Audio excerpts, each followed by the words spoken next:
Hello subscribers, చూడండి మన mango murabba నిన్న మనం పార్ట్ 1 చూపించాను కదండి. ఇది పార్ట్ 2 అనమాట.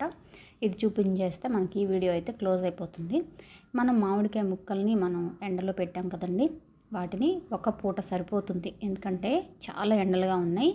కొంచెం తడి ఎక్కడన్నా ఉంది అనుకుంటే ఇంకొక 1-2 అవర్స్ కూడా ఉంచుకోండి.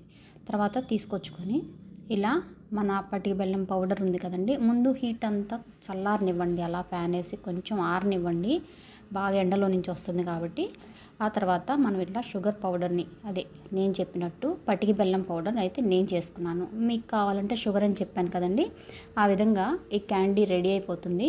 మురబ్బా క్యాండీ, పిల్లలకైతే లాలీపాప్ అని చెప్పి ఒకటి ఇచ్చేయచ్చు రోజుకి, లేకపోతే 2-3 డేస్కి ఒకటైనా చిన్నపిల్లలకి పెడితే కూడా డైజెషన్కి చాలా మంచిదన్నమాట. ఇప్పుడు మనం ఈ పటిక బెల్లం పౌడర్ని కలిపిన తర్వాత వాటికి పట్టేటట్టు బాగా ఇలా కలుపుకొని కిందికి మీదకి, ఆ తర్వాత మనం స్టోర్ చేసుకుని గ్లాస్ బాటిల్ జార్ కానీ లేకుంటే స్టీల్ డబ్బాకైతే మాత్రం పెట్టుకున్నా ఏమీ పాడయ్యే ఛాన్సెస్ అయితే లేవండి. చాలా మనం స్టోర్ చేసుకొని ఉంచుకోవచ్చు అనమాట. చాలా కాలం నిల్వ ఉంటుంది. ఇలా గ్లాస్ జార్ అయితే బెస్ట్ అనమాట. ఈ స్మాల్ వీడియో మీకోసం.